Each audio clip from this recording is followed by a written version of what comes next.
The other thing too is it's like any kind of ground military. Like, how would you can't like Israel could not like even if like Jordan and Iraq were like, oh yeah, we'll just let you do it. We don't care. We'll just step out of your way. It's not our business. You two need to fucking sort it out. That's your business. Yeah. Well, it's like the circle of fucking when I was younger, right?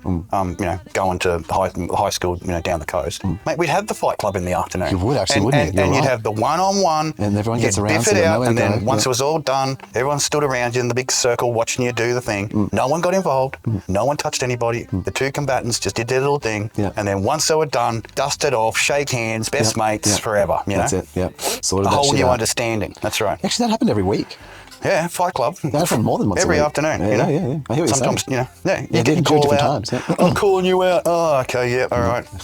Get down there, a couple of little bops, shake your hands, little hug. Little bops here and there. Yeah, the bigger bops only happen. They happen for us. Well, they never got totally serious. Once you'd hit the deck, there were rules of engagement back then, even in the schoolyard, right? And once you hit the deck and you were sobbing and weeping, that was it. You didn't put the boot in. You weren't a total cunt and continued to fucking beat the shit out of him. Once the fight was over, the fight was over. That was it. The fight was over. Done. Yeah, I don't play fisticuffs. So I only got no fisticuffs once. Actually, really once at school was really bad because the other two times like fun times. Like where you're just with a friend, you just biff on for fun. Yeah, that's it. Bit of theatre. Punch on with mates. And everyone realises at the end it's not a real fight. We never had to escalate to that point where someone was pouring petrol all over you because they told you to get back to the kitchen and cook me a pie. No, there was none of that. No, it's not that kind of fight. I guess like yeah, we did have that kind of those. Well, the one for me was the A school bully, one of them. Yeah, I'd done a thing. I would have not done it. It broke his ego. Yeah, he was sent out of the classroom. We had louvers, Queensland louvers, demountable. Oh yeah, the good old smashables as you call them. Yeah. Ended up with wire through them. Wire through them. Well, they ended up going from being glass and having wire through them to just being aluminium or steel. Yeah. So because they just got sick of replacing them. Yeah, because they just get weaponized and shit. Humans are animals, man. Fucking wild beasts. Humans against killing just sounds like junkies against dope. Where's my heroin? Sorry, yeah, exactly. No, you're right, Bella. Where is it? Yeah. It's on your plate. I know. That was interesting. Yeah, I just stood there. So the way I dealt with Fight Club when I ended my turn in Fight Club. Got a wallop? No. Yeah, I got a. Yeah, so you say I squished his hands in the louvers, and he squished his fingertips in the louvers. The teacher told me to close, and I was like, she told me to do it. Your fingers were in there, not my problem. And then because he'd already been sent out, and then he gets keeps been acting out, and then I'm going to get you stuck with. You know what I mean? No worries. Big words. Oh well, no, he would. I just knew he was.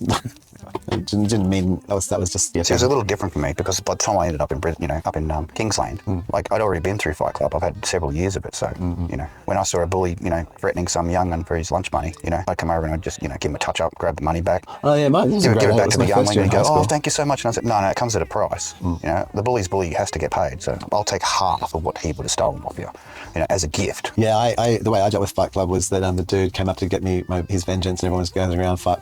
Yeah. He just punched me in the face. And I said, is that it? Seems fair. You felt like you were hurt. You hurt me. Yeah, hurt your fist while you were damaging my face. Yeah. And he's like, oh, yeah. We both learned a lesson here. And then he gives me a second lighter tap because he was a bit sort of spun out from the first tap, how I responded, I think. And I said, oh, that's surely enough. I'm bored now. I'm just going to get my bag. I dropped my pens or whatever. He hit me pretty hard. I dropped my pens. So I picked them up. I said, I got to go to class. And I just walked off. And everyone he was completely in shock. Yeah. And then... when you've endured pain from a young life, you get used to it. So there's a mechanism where you can just, you increase the level, take the whipping.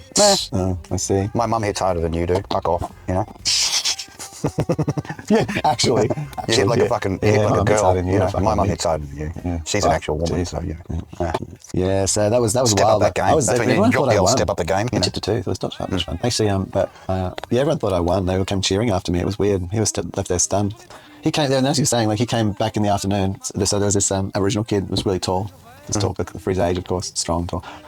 He beat up anyone. He didn't beat up anybody, but you knew that he could. That's more the point. And there was once or twice he hit someone, you really saw that he could. And anyway, the fella with my bully that day, the school bully who decided to interact with me, he runs into the grade 8 lockers in Queensland there, and he's like, in the afternoon, oh man, old mate, he's going to come and get me apparently. Can you tell me we're friends? And anyway, so the old mate didn't know anything about it because he's irrelevant, So anyway, that mate, as you said, old mate though, who hit me, he was my friend forevermore. He protected me actually once in the street from a gang, his own gang. And there was a number of times on the street I hung out with gangs, and they'd try and make you drink alcohol and stuff. Oh yeah, back then, yeah. You're on the street, I have some of this, and you kind of realise if you don't do it, then you're not one of them, and they might hurt you. So then you have the alcohol, but then you are with them, but then you owe them. Yeah.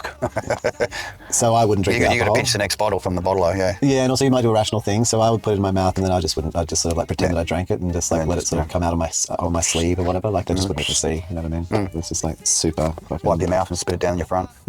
Hold it in a special pocket.